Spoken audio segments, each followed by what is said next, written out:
Welcome to the Milford School Committee meeting of December 20th. This meeting is being recorded and the media is in attendance. If anyone wishes to make a recording of this meeting, please approach a member of the school committee or a member of the administration. The first item on our agenda is the approval of minutes.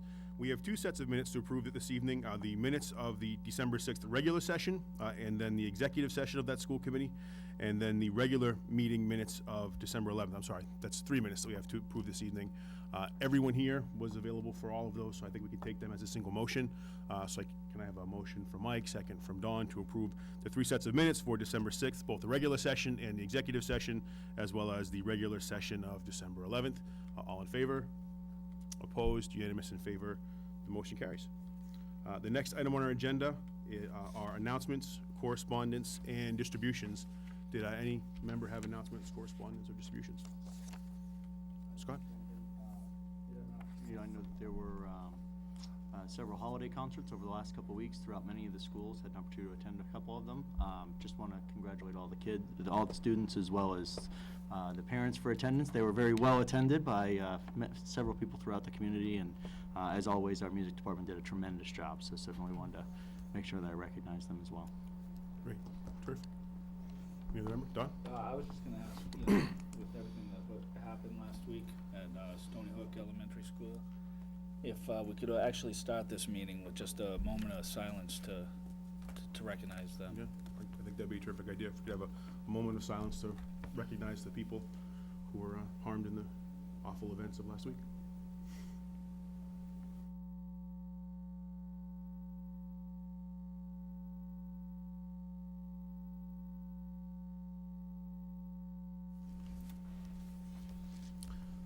Any other members?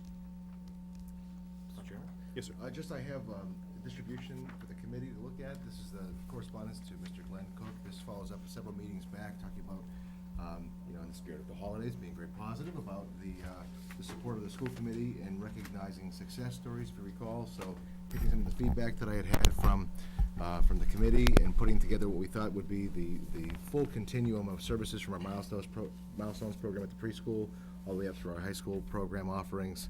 This is just intended to be just a quick profile letter, and if they like the spirit of it, then they'll invite us to submit something more, more comprehensive than that. So I wanted to just show that to the committee as correspondence to Glenn Cook at the National School Boards Association.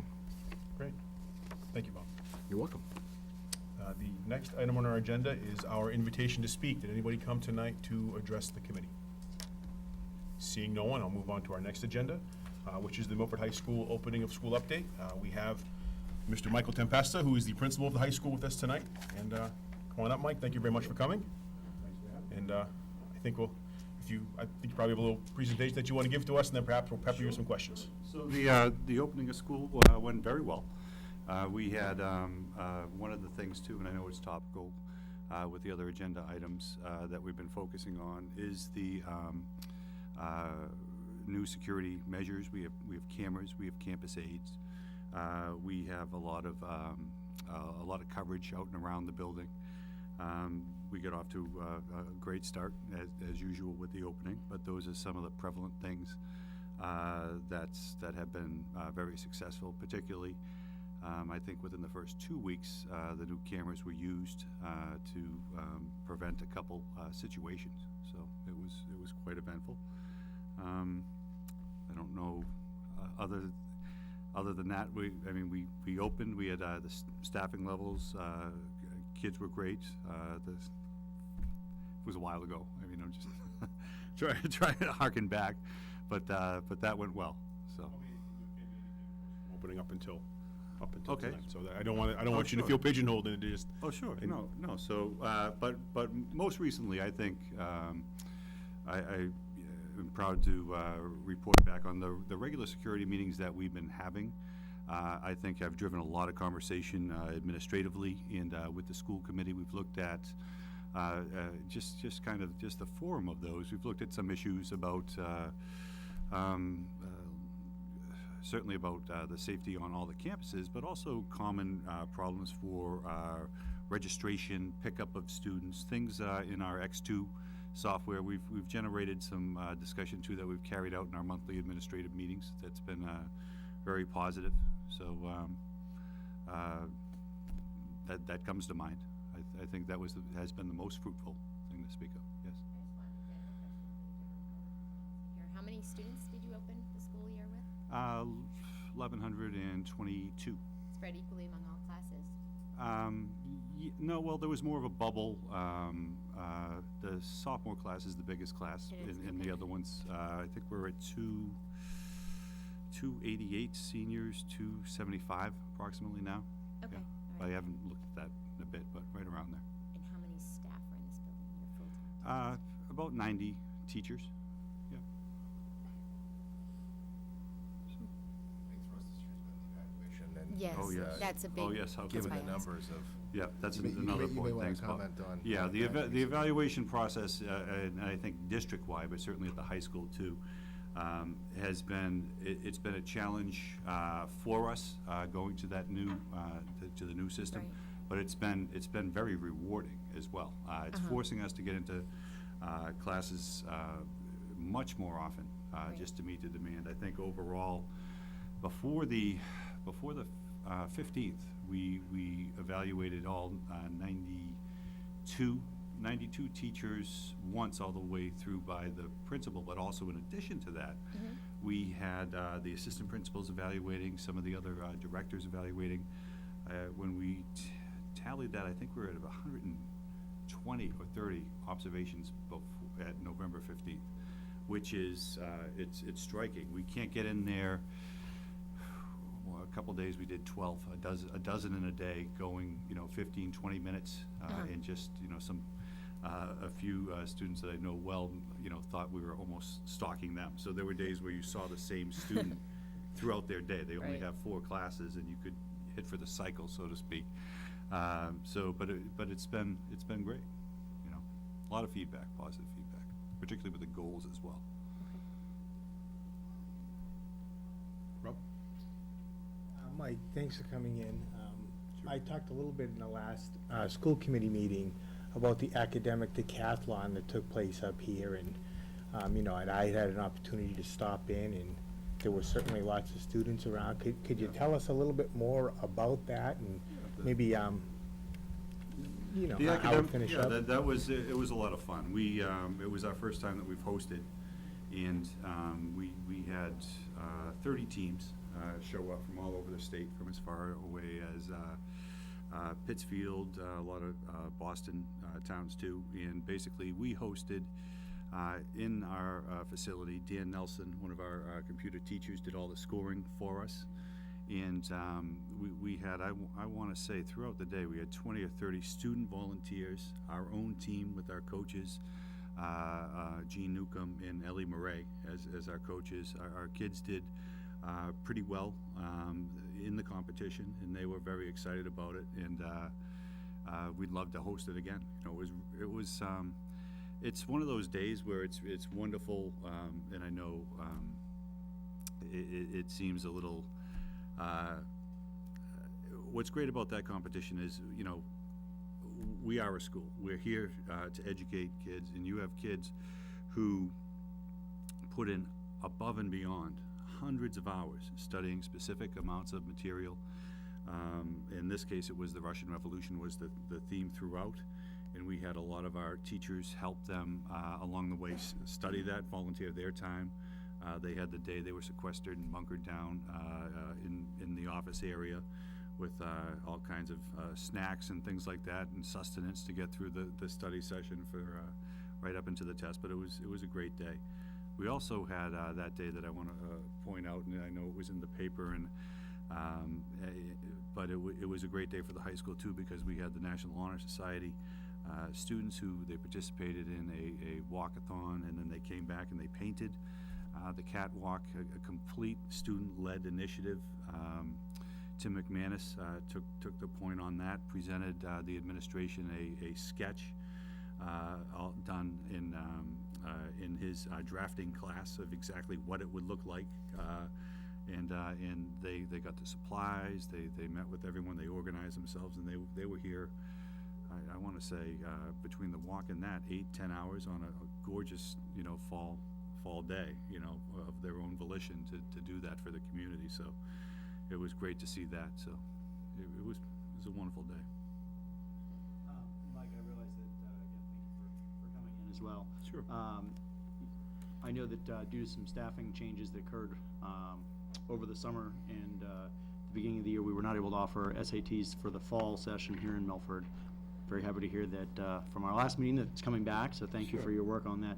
I was wondering if you had any information as far as if there was if you saw any changes in the number of students that were taking the test as a result of it not being taking place in Milford. For No, signups. you mean hosting all of the testing Rather than administrations hosting that it we here. typically did, yeah. There were some that we were not able to do. We have some later in the year. Kids had to take those at other sites, Right. which Did- happens a lot, and we are focused on bringing all of that back. You know, Yeah, it no, really I- helps our kids. And I appreciate that, and I want to make sure that I'm clear with my question. I want to, did we have, let's say last year, we had 300 kids that signed up to take the test because it was hosted in Milford. Yeah. Was that number the same? Do you know what the I numbers don't look like know for what that? that number would be. Normally, we interested to see would, what that impact is. yeah, normally we have that number, and we can correlate it, because we, they're our kids. So I don't know, I can get that, though. I could probably get the number of our kids that are known, that went out through a survey, to Be another interesting to place. see. Yeah. Yeah, Mike, on that point of the SATs, we were told that the reason why that happened was because of the resources and guidance and Sure. especially with what happened in the past week. I think it might be good just to have you give a quick overview of the guidance department and any additional resources that we've added and maybe what's available for everybody, especially with what took place. Yeah, so in the guidance department right now, we have two people working in interim supervisor guidance supervisor status, both of them very experienced. Kathy Hebden is sharing that position with Ron Santacroce. Ron has been a guidance jack of all trades at Hopedale right next door, and helps out in Milford, certainly is very adept at that. Kathy was the guidance director at Bellingham, and then has spent the last, she just retired 2 years ago, and not for long. And we drafted her to help us out with this year as well. And she has been in Hopkinton. And what's been great with them is by having that fresh lens, so to speak, and looking at our guidance department and our services. Not only are they have been able to assist the staff in what they need, but they're also looking down the road at some things that we're trying to refine a little bit. Say, the scholarships that we're working on. They have some very fresh ideas with that, and some of the awards presentations and parents' nights. Just trying different things, so that's going very well. In terms of, we also have, and I'm not sure if you're aware of this, we budgeted before, and we have advertised a position to fill for an adjustment counselor position halfway through this year, which is again, and I refer to, I believe you alluded to, the tragedy. There's nothing more important in any school, but certainly at the high school level, than the staff, the administration, the guidance counselors, and the teachers knowing the students well, and knowing if they're adjusting well to school, and if something is of concern, and communicating that on a regular basis. And it's critical, and we're going to have another staff member on board for that. And I say that just to refresh your memories, because Susan Cohen was our part-time adjustment counselor, and now she's going full-time to the Pathways program, as was budgeted last year. So that's where that position is, and currently being filled. But that's a critical need, and they have been excellent too, particularly in the last week or so, assessing kids, letting kids who have concerns about the events of last week, and then just kids in general. Who every week we meet to see if they are being successful. Every member, every counselor meets, the assistant principals, the SROs. We do that on a regular basis anyway, so it's good that we're going to have another person with that as well. So we're excited about that. Sure. If I could just comment on that for a second. I don't know if it's regular practice. This is my first child going through the Milford High School, but it was just this morning I got an email from my child's guidance counselor kind of talking about the meeting that they've already had with all of the freshmen and the next round of meetings that were coming, and I thought that was wonderful to get, and, you know, it encouraged communication with them if you had any concerns or anything, so, that was nice to see from the guidance department. That's great. Yeah, what they do freshman year and each year, there's a guidance curriculum. It's very different from, you know, I date myself but from back in our day where the new MASCA guidance model it varies from the college broker days where basically you for the most part, you didn't see or know your guidance counselor until your last 2 years. Now we start that freshman year, very critical year with that transition, and they sit down with the kids and they have a series of seminars where they go through and they say, you know, this is your GPA, this is what matters, here's the attendance policy, here's the bullying policy, this is what's going to happen if you fall behind this far, and what it really means to miss a day of school, particularly in a block schedule, and how everything correlates in their graduation checklist and things like that. So it's a good program. I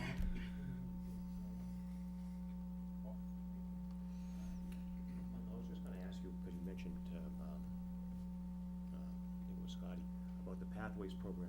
Can you give us an update on that? Because that, to me, you know, because it's fairly new, and it's a very worthwhile program, and we're all excited as school committee members that it's even a reality now. You know? No, it's fabulous. What's exciting about it this year is we have some new teachers in there, and we have kind of the special ed foundation that we were borrowing a little bit from other resources last year, and in the Apex program, plus everyone just having it under their belt a little bit more. You know, it's been very successful. We have, right now they're working on the next cohort of kids, and it's a little,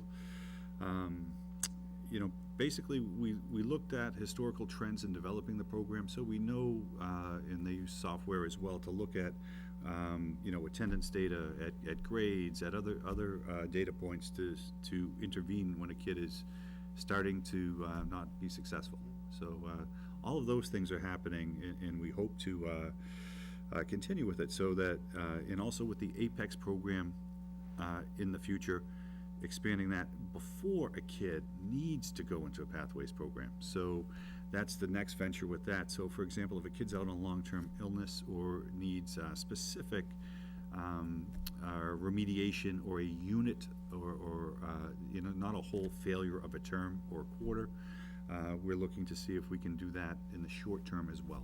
So there's been some great growth with that program. Yeah, thank you. If I can ask about the AP classes and how that's going, and if we've put structure in place to offer what Mimsy was offering, so that Sure. professional development specifically for AP as well as the for the students. What was so successful with those students, I want this year's class of AP students to have that same success that was so evident last year. You couldn't. Absolutely. So we have had a couple of those AP teachers ask for dates in the leading up to the test in the spring, to meet with them on Saturdays and other dates, and I've promised them that we'll meet that as to meet with students after school or on a Saturday, and be compensated an hourly rate for that. Obviously, as we mentioned, we would do that, and they're very comfortable doing that, and they, frankly, I don't want to put words in their mouth, but they didn't really care about the money. They wanted the time to meet with those students, and they're going to continue with that. That's happening. All of the summer work and professional development that we had already committed to that. That was kind of in flux anyway, so they had their trainings then. We're not a part of, you know, we're missing the cohorts, as we know, as a consequence of being out of that. But they're, you know, we're plugging along, you know, so.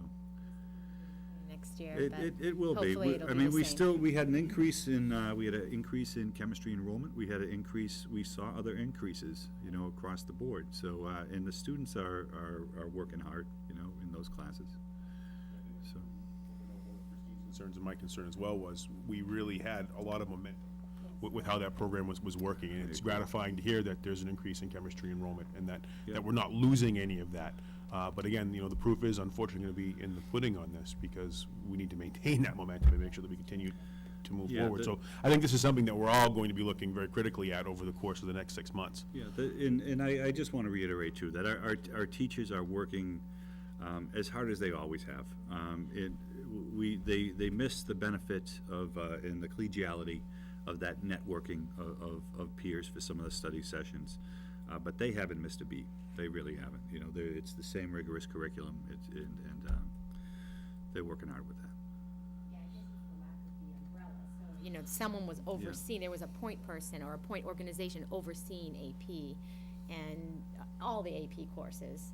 So now it's more I don't know who's taking care of that, and that's where, Yeah, is Carrie it's still department, it's doing- it's more departmentalized. departmental. It's always been departmentalized, so that they make sure, you know, they prepare their budgets, and they do that, you know, as they always have. And it always comes down, you know, to the teachers, you know, and it always will. And we have teachers who are, all our teachers work hard no matter what. And they're gonna continue to do that. We had a setback with some books. We had an unexpected pipe burst, and we just had to replace some books that we just got, which we wish it was the old books that got wrecked, but so we had a couple setbacks that way, but that's all been taken care of as well. So, Mike, I was wondering real quick, being a member of the Safety Committee with Dawn, if you could just elaborate a little bit about the enhancements that have been brought to the high school just this year alone, and how they've actually helped you on a daily basis. I mean, I've seen the cameras in action, but if Yeah, you could kind of elaborate on what we, as a committee, have discussed. yeah, the most, and based on the chief of police recommendation, Chief O'Loughlin said that too last year, and he has mentioned that all along. The cameras that we have now, and Rob Quinn has done a fantastic job with this. We had basically kind of a very limited system that was patched together, and very proprietary system. So now that we're using the former cameras, and we're spreading out the quality of the cameras, the relay on the cameras, and the ability to scan and record those cameras, it's night and day how clear and precise that is. We've used those so far to, we've had some kids getting into trouble, you know, with some thefts and some coming in late, and some other types of behaviors that we've been able to not only, you know, unfortunately, we can catch the kids and remediate that way, but also to draw attention to some of those troubling behaviors, be it drug use or the need to steal and things like that. So we've addressed that followed up with the kid level after that. So they've worked that way. They've, you know, to some degree already paid for themselves with that. And the safety on a regular day. So for example, if a door is left open, if there's anything we need to check, we can record. We can go back and we use them after the fact. No one is sitting around. We don't have the time, although we have, and we're trying to get another setup at the front desk. Okay, so that person, when they're not checking people in, can look all the time at a split screen of approximately 16, 20 cameras all around the building, who's traveling where. So it's incredibly effective. Yeah.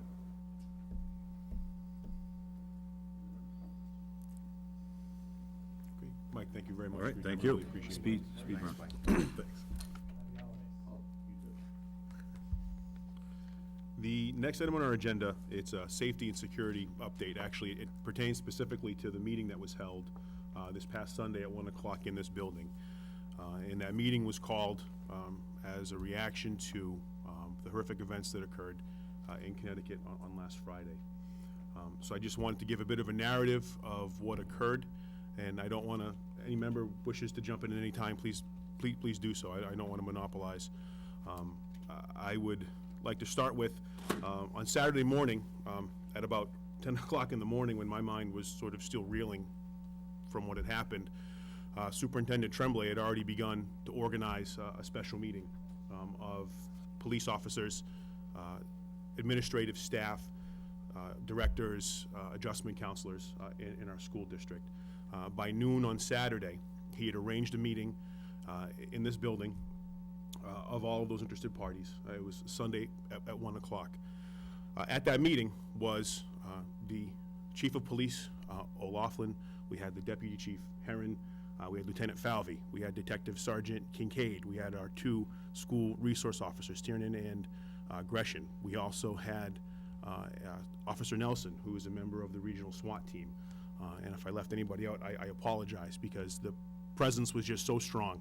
And the fact that all of those people, all those interested people were at that meeting, it really meant a lot to me. I know it meant a lot to Bob. Of course, all of our administrators were there. All of our building principals were at that meeting.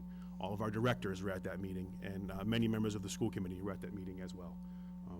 By the time we arrived for that meeting on Sunday afternoon, the superintendent and the chief had already put together a comprehensive coverage plan for all of our school buildings, where, for those of you who don't know, we have had police officers posted in front of our buildings, uniformed police officers and cruisers, both for morning and in the evening dismissal. We've also had plainclothes detectives inside each of the buildings every day for this entire week. That security presence comes at a significant cost, and we can't thank the police enough. I know Sergeant Pavia was just here. He was doing duty, I believe, in Middle School East this week. He was also doing duty in the elementary school. We can't thank them. I mean, Officer Testa, Officer Kayla. I don't want to go on, because there were so many that were there, and I thank them so much for all of the work that they did. Just to really, their presence wasn't an overbearing presence. It was a presence that was meant to give comfort to all of the students and parents, so they felt comfortable knowing when their children came to the school that somebody who was in charge, was there. And it was great. I mean, the kids were waving to the police officers, and the police officers were waving back. It was really, I was at the schools on Monday and Tuesday, so I saw a lot of the interaction, and it really was it was a positive presence. It wasn't a scary presence. Part of that meeting too, I think we're very fortunate in that there's no comprehensive manual on how you respond to something like this, because these horrible events happen so infrequently that there isn't a comprehensive manual. And unfortunately, every time something like this occurs, it gives us more information that we need to use to try and improve what happens with our security systems. Each of our school buildings has a locked front door. Each of our school buildings has a buzzer and a camera that are necessary to enter the building. Have had for years. This isn't a new, these are the sort of the front line, the best systems that are currently available to schools that we're using. We also use a lobby guard system, and the lobby guard system checks visitors' IDs against Corey records and other forms to see if there can be in that building. And so these are security measures that we had in place. Another piece, and I know, and the superintendent could probably speak to this more completely than I can, but he wanted to make sure during the course of this meeting that all of our principals and our assistant principals and our teachers and our support staff were all on the same page in the way they spoke to the students about the events that happened, how they handled questions. We wanted to make sure that they had access to counselors, so if there was a student that needed to speak with someone, they knew where their resources were. And another large part of the reason why we met were to look at some of the loopholes, perhaps, or some of the potentials for threat in the way that we were applying some of our policies. Were we propping doors open because teachers were running out to the car? Were teachers always wearing their badges? As a matter of fact, we decided that each member of the school committee will now have a badge that we'll all wear when we enter the buildings. And so there were a lot of little pieces that we put in place over the course of that meeting, a lot of discussion that was engendered, that I think gave the principals a lot of confidence when they went to speak with their teachers. And each principal held a meeting on Monday morning, to disseminate the information that we spoke about on Sunday. And I do know that, many of the members of the school committee had an opportunity to visit some schools over the course of the week to see how these policies were applied, to make sure that the doors weren't being propped open, things like that. There were some significant suggestions of ways that we can improve how our security can work in our buildings, and there were some smaller suggestions that we took advantage of immediately. I know, for example, I visited the high school Monday about 10 o'clock in the morning, and I don't know the person's position, Mike. Is it the door guard? We have a name for the person who sits at the front door? The greeter had already turned away people who had shown up without appointments that day, because we don't want to encourage anyone to show up at the schools unannounced. I also know, Mike, that you had your security staff escorting people who did have appointments to their appointment sites. And I think all of these small pieces, these are things that don't add expense, they're simple policies. And I know that there were a number of members that brought to the meeting suggestions of things that we can do on a larger scale to help improve security. I know, Scott, your experience in the banking industry brought a unique perspective, and if you could just speak a little bit about. One of the things that kind of came about as a course of that meeting, and kind of thinking about it and talking with and hearing from many teachers, is, you know, how do we get in touch with the police? And that was one of the things that Chief O'Loughlin specifically talked about. Was it's about response time. It's about how quickly we can get that communication to the police officers and to the police department and get them there and get them on site, if in the event the worst should happen. And one of the things that I had thought about was, I do work in the banking industry, and one thing that when you work in a bank is you actually have a remote, and I have a example of one here that every individual has to have, and it's just 2 buttons, and it's a direct link. It's actually tracked by person, so the police, it's a direct wire right into the alarm system that goes directly to the police department. If you push the 2 buttons, right to the police station, they know who it was. They're able, and we're able to track them.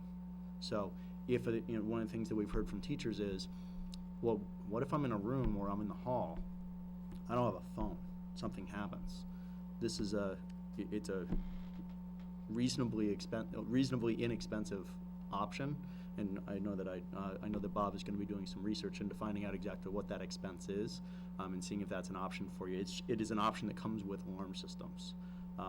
But it is something that I brought up is maybe a way to help solve that problem, and give that quick response time for teachers. They don't have to dial a phone. They don't have to dial anything. It's literally, you push 2 buttons. You don't have to hold them. It's that, and you're done. And it goes right to the police station. So that was certainly one example. And kind of talking and hearing from teachers throughout the week, as just like as you did, Patrick, I had an opportunity to be at some of the schools, and that was some of the feedback that I'd heard from some of the teachers is, again, what happens if I'm in the halls? What happens if I'm out at bus duty welcoming the kids in the morning? I'm out there by myself. What happens? So it was one example to hopefully that we can continue to look at and that we can look at very quickly and hopefully begin to implement.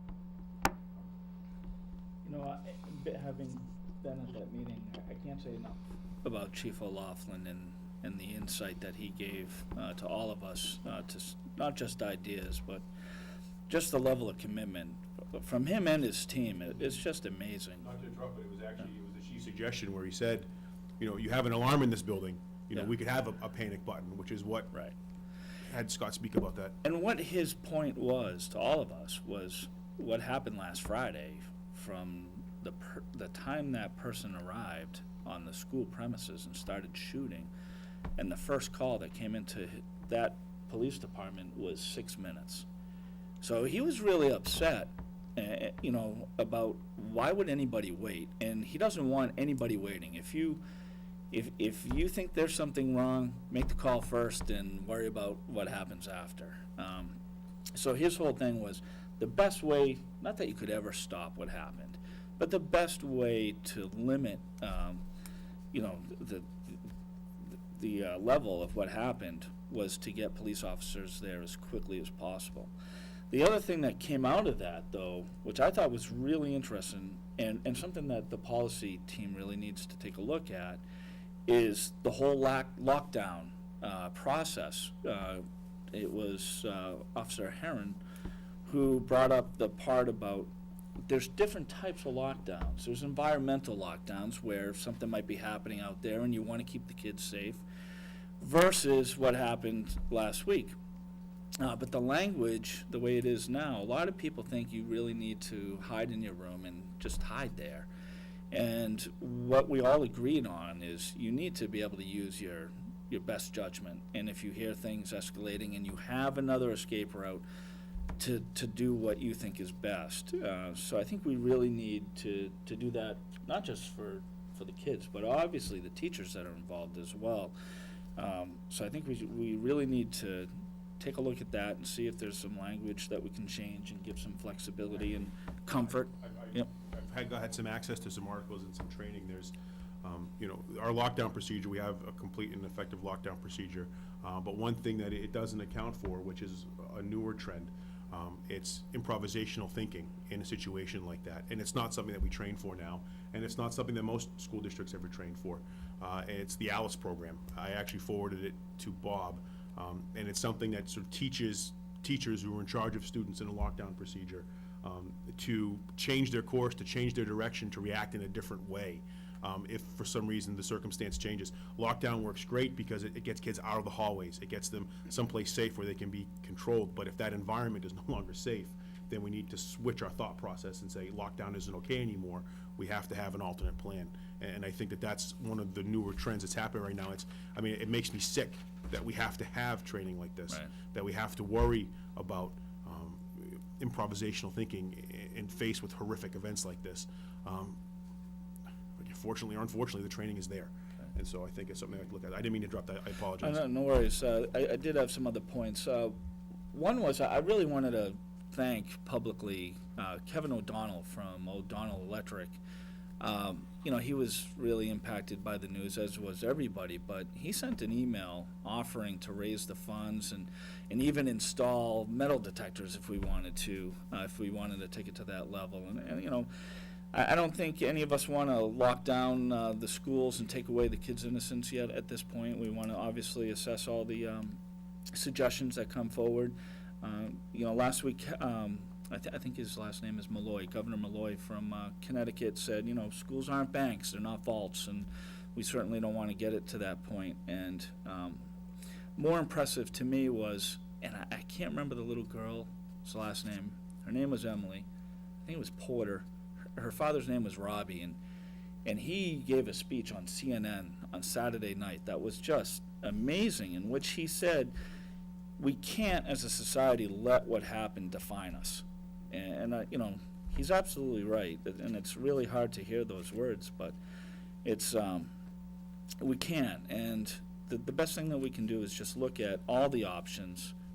The number one thing that I'm hearing, and Bob, you heard this over and over on your time on WBZ, which you did a great job at, by the way, I commend you on that, was, you know, the need for, you know, do we have armed people in the schools and stuff like that. And again, we have to worry about the innocence of the kids. And I did have a situation this week, something that I witnessed at our schools, because, you know, like you, Patrick, you know, I spend a lot of the mornings here at the schools. Yesterday, I was at Memorial, and you know, that was really tough because these kids are that age, and you know, but one little kid was getting off the bus. He's in a group, and he got scared, and he put his hands. He had this cute little Batman hat and mittens on, and put his hands up and ducked his head. And I don't know if it was a sibling or just an amazing kid. Put her arm around him and said, "Don't worry, they don't have guns," and walked him by the police officer. So, and that's not easy for me to even say, but that's why I hesitate to say, hey, let's bar this place up and put that kind of level in here. We really need to look at the impact on the kids, their innocence, and just really make sure that we're listening to the resources that we have, like Chief O'Laughlin, and maybe not rush to any quick decisions, but make sure that they're really well thought out, and we listen to the expertise and get to see, what we can do best.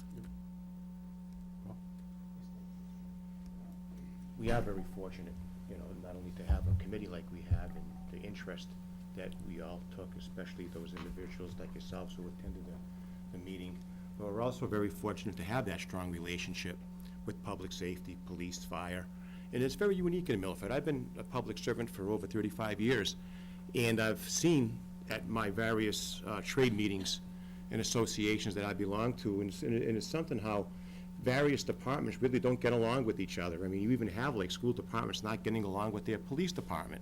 Only they do it because they have to. And in Milford, we're very unique, and we have that cooperation and help, the collaboration of other departments. And again, like I was mentioning before, it's not just a one department responsibility, it's a community responsibility, and the various departments get together, they chip in, and they help out. And again, my hat goes off to Chief O'Laughlin and his offices and administration and the principals and teachers to make this a little easier for us to understand and to deal with.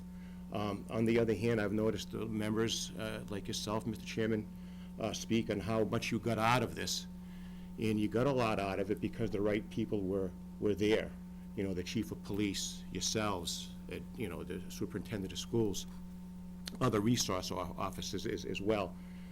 What I was going to suggest is, and I know we have a very fine subcommittee with Michael and Donald, but I was going to ask them if they could help us out with this too, and perhaps, and I'm basing this on a committee that I'm on the Health and Wellness Committee with Nursing Director Dagnes and Superintendent Tremblay, and we have a health and wellness policy where professionals in that field, be it a nutritionist, a phys ed, Mrs. Pinto is on it as well as myself and whatnot, and we review that. I guess it's part of the policies that we have to review it 3 or 4 times a year just to dust off. I remember a physician back in the 1700s says, health is not valued until sickness comes.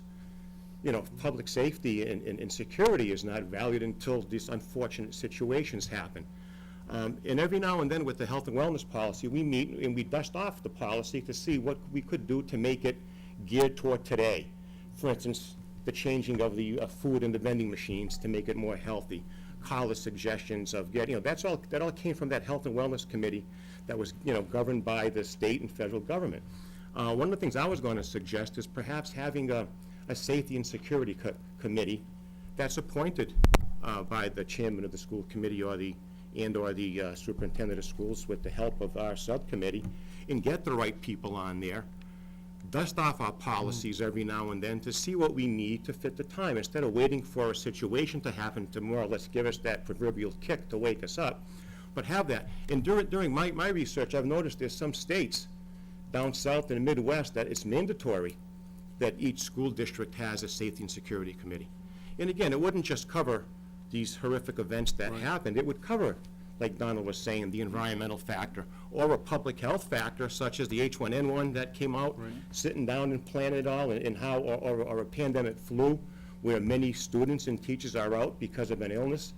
You know, it's safety and security, and I mean, you can include health, you know what I mean? And it's something that, you know, we could have to better prepare ourselves for a situation like this, if in fact, God forbid, it does arise again, or something similar to that. It's just a suggestion. And to follow that, it is almost like what we do is a kind of that security committee, and where the principals, like Mike, are responsible for the security in their buildings, you know, whether we have the subcommittee last, you know, for how long we need it, but I think it would be important to have the principals as part of that committee. Absolutely. And to Mike's point, I think he loves having these meetings, as do the other principals, because it really does bring a lot of great ideas and things to the table, and for them to share that and collectively do these things, I think that's a great idea. I think, I mean, the committee that we have now is of limited duration, and having a committee that's evergreen, you know, upon their report, I think is a terrific idea. And every so often, report to the school committee as Absolutely. a full body of what they have done. Absolutely. And progress that they've made. Absolutely. Thank you. If I could jump in on what Paul was saying, I made the suggestion to you that, you know, we break back into our old school, so I took the Woodland School, and I went up there and spent 2 hours with Craig Consigli and Julie Parsons, both of them phenomenal individuals. But just in communication, and I called Bob right after I left the school, it's the same thing in our safety meetings, Don. It's just communication. So I'm in Craig's office, and, you know, we're just having a discussion. He goes, come on, let's take a walk around the school. We go into the first corridor, and he looks at me, he goes, you know, Mike, it'd really be nice if these doors could lock. And all I could think about was what the chief talked about, was time and deterrent. You're not gonna stop it, but can you deter them and gain more time? Okay, and I said, geez, what a great idea. The doors are already locked, you shut them and they lock. Very inexpensively, could we put a system in the office with Julie that those doors are locked? All she does is hit a buzzer, just like you go in the front door, the door unlocks, and you go up the ramp. So those doors are always kept locked. It's a deterrent. I know they can go up the stairs and through the other classroom, but their door's got a lock on it, which slows them down. So then as we went around the school, and he had a meeting that morning with his staff, and as everybody knows, some rooms have doors going to the outside, some you have to cut through, but he went through all that with everybody. But then we noticed that some of the doors going into the classrooms, the locks didn't work. Some of the doors wouldn't even close. You'd go to close it, and the door would open. I'm saying to myself, how simple.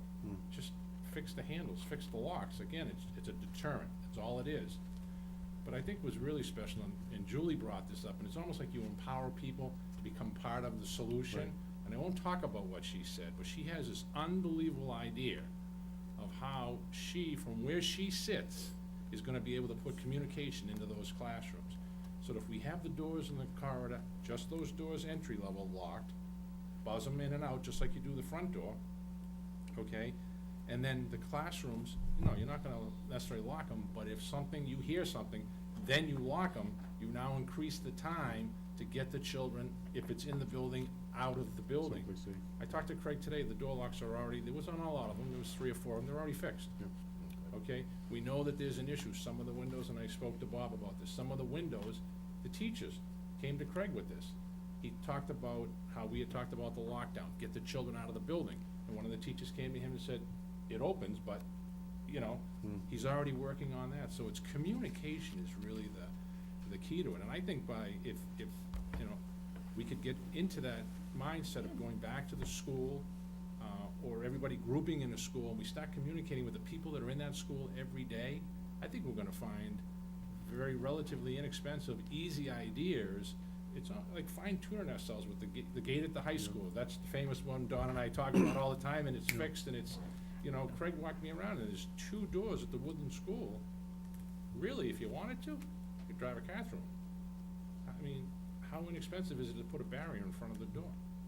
No, you don't want it to be a jail, but it's a valid point. It's where you can't see, If you've got the highway department, would Scott help us? Who knows? But if you don't ask, but it was his idea, all it is through communication. And I think that if we go around the schools and do that and empower people, and again, I won't say what Julie said, but it's just a great idea, just a phenomenal idea that she came up with on her own. How to protect the children and the teachers and the administration in that building. The other one that I heard in the mornings that I spent out there, again at the Memorial School, and I guess that came up in the report that the schools just had, so we're gonna hear about it. At Memorial, there are no windows at that front door. Len is installing a camera right now to give them visibility to the outside, but all the other schools have a glass window to be able to see out where. So if you're at the door, you can see through that door, Yeah, right? so that's one of the things that's gonna come up. But before I move on, because, again, I could spend all night here talking about all the ideas I've heard this week, and I've heard a lot of great ones, and we'll certainly address every one of them. But in addition to thanking the law enforcement and Mike but really the principals and all the teachers for the way that they handled our kids this week, I just want to thank every one of them. Scott? And I certainly echo that and many of the comments that are around. The other piece that I did have an opportunity when I was at Brookside on Monday morning, first thing, and Lisa Firth, who continues to do a great job, as all of our administrators do, is meeting with her mental health professionals and just kind of getting some ideas. Again, it's an elementary school setting. What some of these kids don't know. I use my son as an example. He's an elementary school kid, and my son asked me on his way to school on Monday, am I going to go to that school? Am I going to go to Sandy Hook? Because there's no concept. So it's maintaining that innocence, continuing to partner with our mental health professionals who I would want to make sure that we include that group of people in that recognition who do an unbelievable job every single day. And as we think about Paul's idea, which I think is fantastic, of having the idea that security, certainly a group that I think would be very valuable to have around, because it's one thing to try and protect once it's happened. How do we identify early? Because one thing that the chief had said on Sunday when we were at the meeting was before the name of the individual that committed all these horrendous acts had even been released, there were people that were calling in and said, I know who it is. I can name the kid. Because it was that easily identifiable. Unfortunately, the warning signs were there. And, you know, in talking with some of the mental health professionals that we already have on staff, they said to you, there's a lot of warning signs that you're able to pick up on. So one of my asks would certainly be to make sure that we're including that group of folks, if we do decide to move forward with that, within that group. I think the value that they can bring to that is tremendous. I know Bob probably has well, actually, let you speak, Bob, because I think they should probably have a few things to say. Just a few things to add. Let me first thank the school committee for your support, all of you, this week, and really since Sunday. As everybody in this room can appreciate, as we could on Friday when this news is breaking, is, you know, your heart goes out to these families, and then you begin to process, what does that mean for Milford, and now what steps do you have to take, because everybody's looking to somebody else for the answer. Parents are looking to the principals to understand how they're going to manage school, and principals are going to look to me. And, you know, and I know we've said his name a lot, Chief O'Laughlin. Tom and I we text daily. And on Friday, we were communicating from all through the weekend to be on the same page. And that's really important. And Paul, you brought that point up about the relationship we have. And I probably do take for granted the fact that we have such a strong partnership where I can pick up the phone and call Tom, and we'll text, probably 10 times today, and floating ideas back and forth. And it's a really strong partnership with the Milford Police Department. And Sunday last week, there was no question. Administrators, not one person asked when I had called that team together to say, you know, do I really need to be there? They were all there. It wasn't called a mandatory meeting. It was mandatory. Everybody showed up. Everybody was on time. Everybody was there, and they were all working toward a solution. And that was a powerful message that the community needs to know, is how we've come together on that. Because on Monday morning, there wasn't time to figure it out. And we're operating on news that's breaking. At the same time, we don't even have all the facts, and trying to make sure that we're positioned well in the district. And just to add another thank you to that, because the secretaries, who are the frontline people, and, you know, you can imagine the sensitivity you have to have, you know, when you're the person opening that door, and what goes through their mind is the culpability, and am I letting the wrong guy in or the wrong person in, and what are they here for? And I want to thank them for being as steadfast as they have been all week long. They've done a remarkable job. This is the public should know, because this is important, that the notoriety, there was the attention that WBZ caught, and Don, you mentioned my stint on my first time on 10:30 a.m. radio. I have plenty of experience on MRC radio, and Ed and I actually reflected on that. The fact that the Associated Press picked up whatever was being published in the various media is here tonight, that they saw this as a proactive school district, and when they reached out to a superintendent that had not so much comparable demographics, but the same size of a town, same size of a community, saying, let's get him in here, let's get somebody in here to speak on the school side about these kinds of questions about school safety. It presented it as an opportunity to put Milford sort of on the larger map as to how we're responding. And it's a very positive experience for our school district. And the questions did come up, a lot of them about, you had, didn't realize it was 38 states and Canada when I was talking on the air. We had a call from China, internet listener. It was pretty wild. And but the over and over again was, how do teachers begin to defend themselves? And you know, and there's that fine line between it becoming a prison-like environment. And schools historically have been this safe, welcoming, warm place that's part of a community. You know, you used to have concerts in the schools, and parents would be invited in. Now we have to do a Corey check on them first, you know, and it's changed so much because of these kinds of sick individuals who've created this environment for us that we now have to respond to. So as much as we've done these positive steps, and the police department stepping up and increasing security, and I'll tell you, parents are usually pretty quick to complain about things, at least the emails that I get, and they've all been very complimentary. I'm not sure what the committee's experience has been. The conversations with Patrick have been, generally the parents have been pleased. A couple in the room that I see here, we've had some conversations about that as well. And trying to keep, I think, the communication, keeping everybody informed as best we can, even if you don't have the answers, letting them know. But the approach here was two-pronged, and I still view it that way. One is the safety and security of the schools from a physical plant perspective. The second is how we deal with children as educators That piece gets missed sometimes when we look at locking down facilities, because these questions invariably come up, as all of us have probably faced with our own children at various ages. And some school districts, I'm aware, that have had sort of whole class lessons on this, which I really take exception to.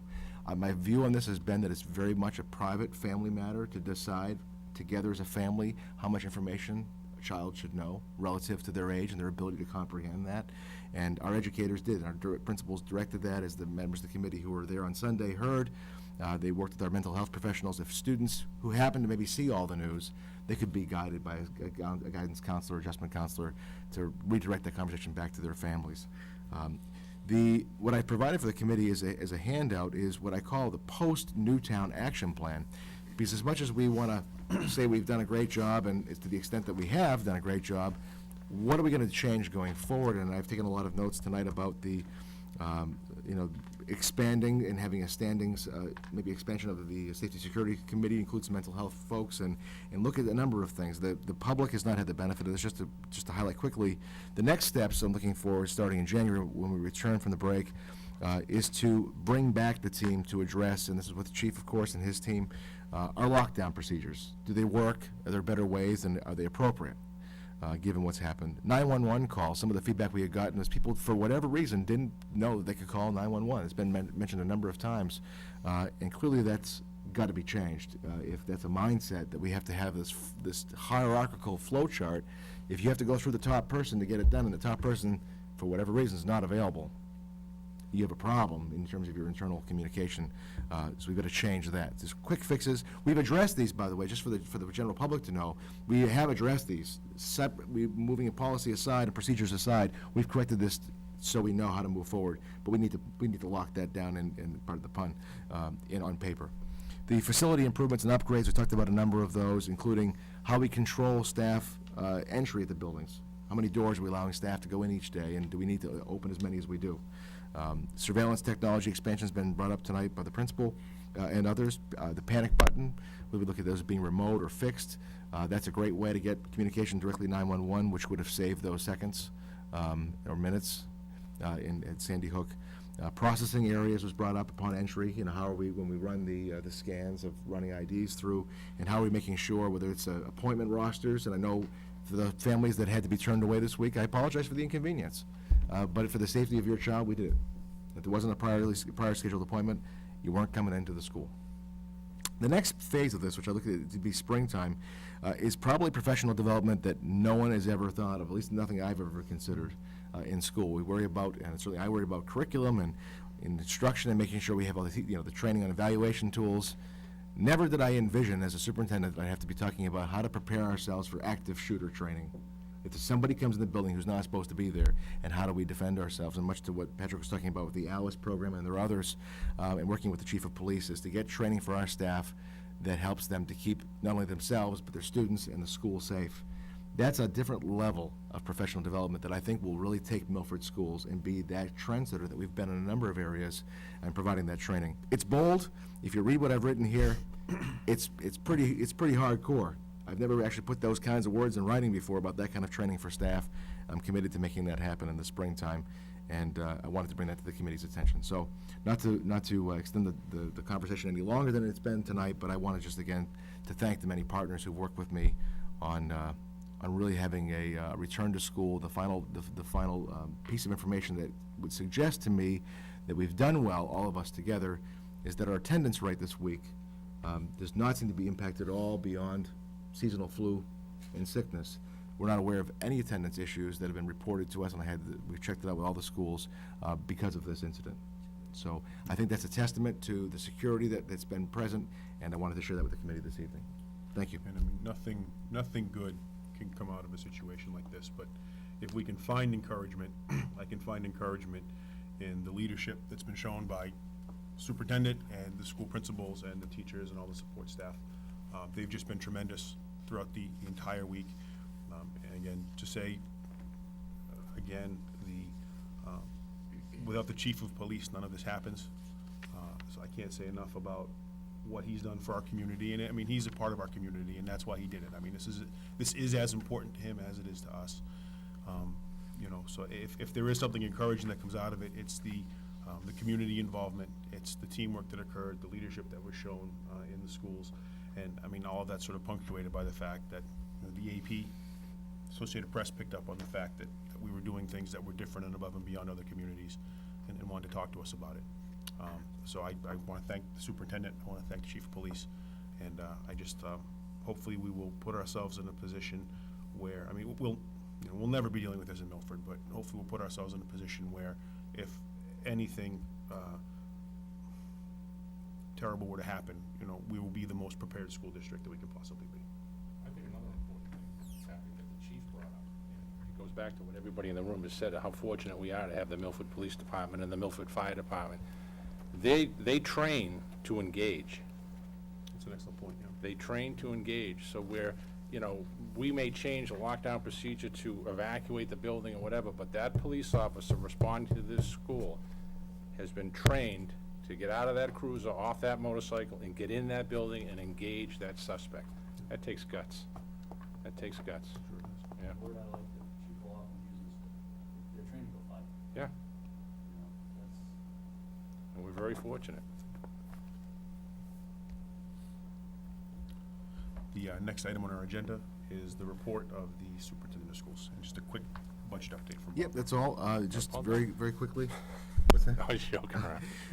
What you have in, hopefully in front of you is the timeline and meeting calendar. Just to give you a quick update on that, we've gone through, we've had a number of meetings. We've gone through all of our individual defense meetings with the individual principals and departments, including Shining Star, Woodland, English Language Learner Program, Technology, Milford High School, Special Education, Facilities, Athletics, Middle School East, Stacy Middle School, Transportation, Memorial Elementary School, and Brookside Elementary School, in that order. So we're prepared now to bring that conversation, which includes new expense initiatives, whether they're related to materials or personnel. There's continuing programs that we've started, looking at bottom line on all of the individual line items. We've gone through those with great scrutiny. We're now prepared to bring that to the school committee. So I'd like to look at setting, asking the committee, we can certainly do this by way of email and setting up a time. One suggestion I talked with Kathy about, and I'm going to dare to put it out there tonight, one thought might be a Saturday meeting, potentially, if that would be of interest to the committee, instead of a series of smaller meetings. And the reason is for the committee's deliberation, of course, this is your budget, but for us to inform it, so we don't lose that momentum. Well, often what's happened, the only thing I can see for myself for improvement, because we have gotten the committee more involved in the past, and to the extent you want to ask questions and really have a working meeting, I think that can be you lose momentum if you have it in hour-long chunks. If we could have a longer session, whether it's a Saturday, whatever day it may happen to be, just a longer block of time, we can really work through each of the levels, and then come up with a draft budget. It would be my proposal. Of course, it's up to the committee for deliberation, Let's have Terry send out a notice, and we can see whose schedules align where. if that works. As a matter of perspective, having gone through a number of these now, I think that would be incredibly effective. These little blips in time every other week, you don't get a big picture, you get little pieces of the puzzle, and if we could just have a block, I know, I hate to do that, but I know. in the end, it would be hugely beneficial. I'll bring lunch, I just, no that's my problem. 2 I'll cents. bring It's food. just really it would really be beneficial. I think we'd get a ton done. So if there's no terrible disagreement, Mr. Chairman, I'll have Mrs. Zaccarino maybe reach out to You the know, committee. I think it's, so long as everyone's schedules can accommodate, I mean, I think it's a good idea. I really do, because we were doing it one building at a time, It's so hard. and it's hard because you lose continuity. And Yeah. then time catches up with you, and it's just, get a big one done early, and we can evaluate from there. That would be my suggestion. Yeah, I think it's a great idea. Just try and digest it and put it all together, and to Christine's point, rather than try and segment it out. I'll bring coffee, bring lunch, yeah. Okay. Unless there's any specific questions on there, otherwise, it's just a Yeah, meeting the timeline. only thing that I would add too is that we need to, after we meet, I think I would like to just arrange a meeting with the school subcommittee of the finance committee, just to speak with them about some of the results that we had from our meeting. So they're updated and they're constantly in that loop. Following the first time, after. Yes, following our meeting. Okay, yeah.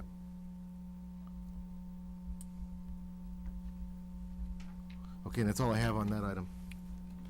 I believe that we have some warrants for approval tonight. I do. I have 4 warrants for the school committee's approval this evening. The first warrant is in the amount of $17,547.07. A motion from Mike, a second from Dawn to accept the warrant. All in favor? Opposed, unanimous, in favor, the motion carries. The second warrant is in the amount of $21,947.03. I have a motion from Christine, a second from Rob. All in favor? Opposed? Unanimous in favor, the motion carries. The third warrant is in the amount of $513,717.30. Motion from Paul, second from Scott. All in favor? Opposed? Unanimous in favor, the motion carries. And the last warrant is in the amount of $299,208.28. Motion from Dawn, a second from Mike. All in favor? Opposed? Unanimous in favor, the motion carries.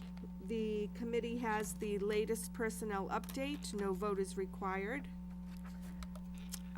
We do have course reimbursement request for professional development in the amount of $4,216.63, and that does require a vote. Can I have a motion from Rob, a second from Christine? All in favor? Opposed? Unanimous in favor, the motion carries. The committee does have a monthly update, as Mr. Tempesta stated. He was able to fully fund the replacement of the textbooks in the amount of $31,000. He used any of his accounts that he had available to him, along with his gift money that is submitted from Target. Insurance to cover that? Currently, that's damage. We do not have property insurance. We could certainly put a request into the selectmen to reimburse us for the $31,000. The town's self-insured. Yeah. So I would say this. Either way, we're paying for it, whether Either- we, well, I suppose, it's something to investigate, certainly. It's certainly something to ask. My thought was that in a few more months, if we have accounts that, such as out of district, and we needed to fund that particular line, we could then go to the town and request reimbursement. But as of right now, he did fund it with about 8 different accounts, and he was able to fully fund. If he has a paper crisis at the end of the year, again, we could go to the selectmen and I'd ask. put a little asterisk next to that 31,000, please. Remember where it came from. Exactly, and that was my thought. Okay. We do have 3 out-of-state field trip requests this evening, one of which is from the athletic director to support his high school cheerleaders to go to Florida in the spring, along with the annual Spain and the annual Italy trip for the committee's approval. I thought Terry sent that It out. was emailed to us. It was emailed separately. She said she- I didn't see it I did get it, either. Christine. It was sent today. No, it was sent, Monday or Tuesday? Yeah, I know we all received an email, I saw it. Okay, when do we have to have the vote for? Yes. right, so they typically you- go during the vacation week. And February. February, April. is it April?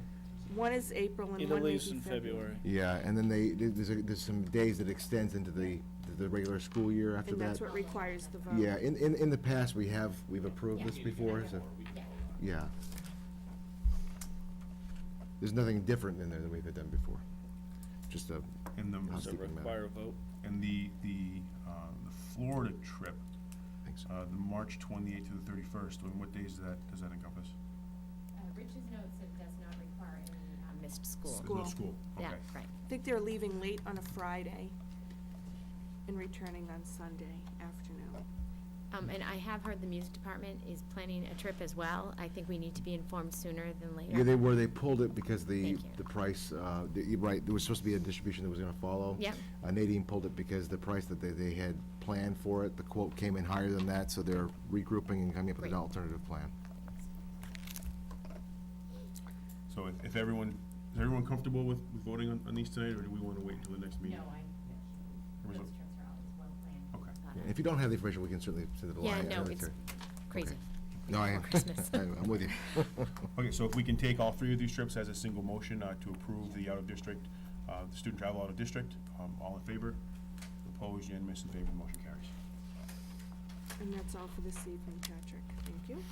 We are going to move over our subcommittee updates tonight and go directly to new business. Does any member have new business?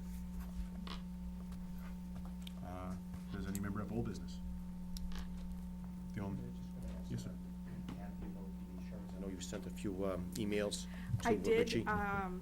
it has been, they've had it now 4 to 5 weeks, and they're still working on the quote. I requested an update on Monday, and it must be tricky for them, so the underwriters are still looking at it. They need their I'm new holding it, Paul, as a new 2013 initiative for rates our to come budget. out first. Hopefully. That's what that is. See you next month. Yeah. We have no executive session this evening. I'm sorry, does any other member have old business? Was jumping the gun. Seeing no one has old business, we have no executive session this evening. Motion from Dawn, second from Mike to adjourn. In favor, opposed, unanimous in favor. Thank you very much for joining us, everyone. Merry Christmas and happy holidays. And we will see you next year with our boxing gloves on to fight over the budget.